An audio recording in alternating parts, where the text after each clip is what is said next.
I'm sure you're asked about this scene constantly, but the interrogation scene from Menace to Society, I was wondering if you could just, I know this is probably you've been asked this question so much, but if you could just take us back to that day, just doing that scene, what was it like for you? I just finished doing a film, I think I was in Canada, and acting in a film, and I rushed back, and the same day that I came in, I had to be on the set, the Hughes brothers. And I just loved their work, I liked who they were.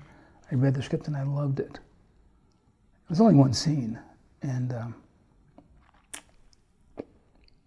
it's like, the way they set it up got me immediately into the mood because the room was dark, except there were like 3 spotlights, one on the young boy, one on the middle of the table where the gun was, and one on myself, and everything else was in shadow.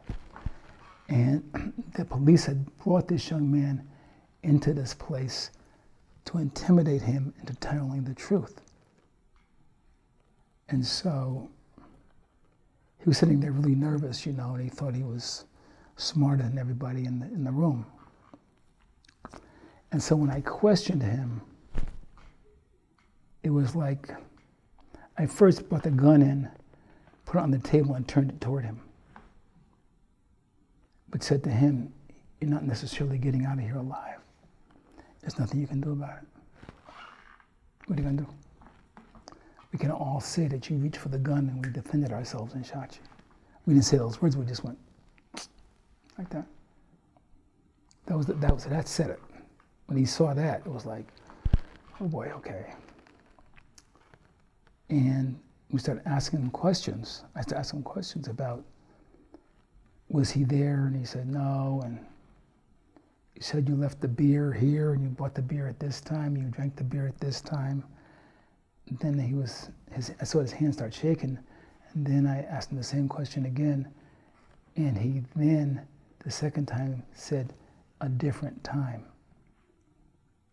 And that's when I knew that I had him. And, that little gang thought they were so smart and we were so stupid. It was a feeling of joy. And when I said to him, you know something? No, you're not fucked up, right? No.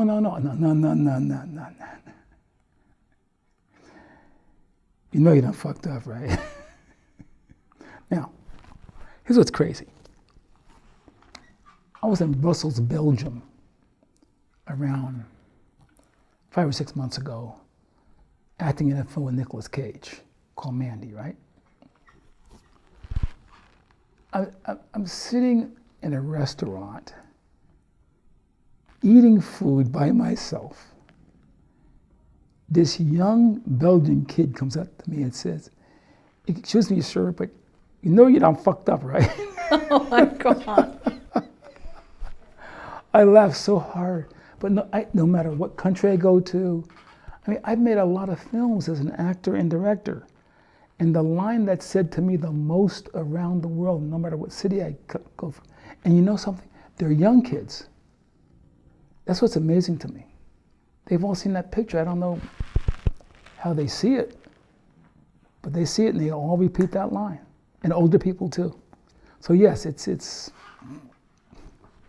interesting. How has that impacted your life? I'm sure it's got to feel good that people know your work. Yes. At the same time, maybe you're surprised that they're young kids that are seeing this film and from all walks of life. What does that do to someone?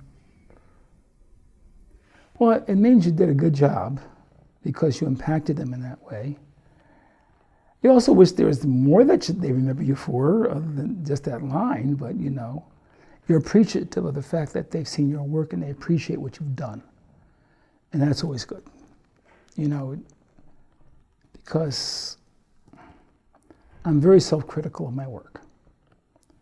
And so when someone affirms